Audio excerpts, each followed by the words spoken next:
I think if there's one end that will probably hold up more than other is the very, very top end. In the house building sector, when people can't get mortgages, obviously the supply, although the demand has dried up.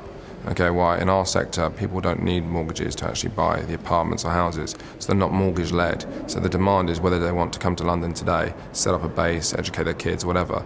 So I believe that still the demand will be there. It has slowed down. There's no point, saying that it hasn't, because it has. Okay, but I believe both in the short term and long term, the demand will be there. We did over £750 million of sales in 15 months, with every single purchase paid 40% stage payments.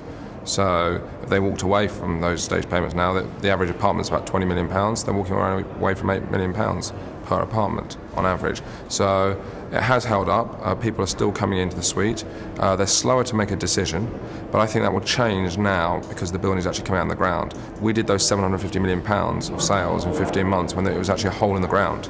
And now if you go past the site today, you can begin to tell, not quite, but almost all 4 buildings are up at the base level, sort of first, second floor, and you can begin to tell the shape of each building. And I think when people actually realise that actually they don't have to wait 3 years to get an apartment or 4 years to get an apartment, then get an apartment in 2 years, the mentality changes.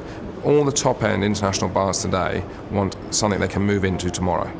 They want turnkey. They don't want to wait. They want to move in. Literally, with the artwork on the walls, the audiovisuals linked in, they haven't got the patience to wait. They're running multi-billion-dollar businesses, and they want to move in. And you can't do that on One Hyde Park today.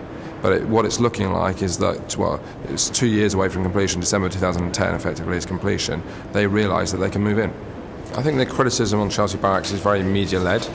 If you look at the reports from the actual bodies that have looked at it, from CAVE to the GLA to the Royal Borough of Kensington Chelsea, the 2 public exhibitions we've hosted for over 800 people, local residents, we've had enormous support. There's been 1 or 2 individuals in the press that have got some of their minor celebrity friends to get involved and say they oppose the scheme. Okay, this is a site that's been mothballed for 150 years. It's a joint venture between a sovereign wealth fund and CPC Group that have the ability to build it. Tell me how many people today, private individuals, even public companies, can build. Yes? And if you can build through this market, you'll be very successful.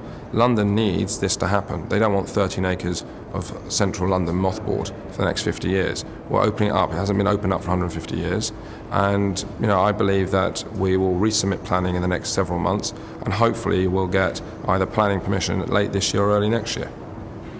But I think it's very media-led, and it's a good story that the old money versus the new money, and it's people that don't even live near the site. I can understand if you're back onto the site. I can understand why they're worried about loss of light, dust, because building requires dust, change, etc., etc. There is problems with it. I live, when I'm in London, almost next to One Hyde Park. It's a nightmare. I agree.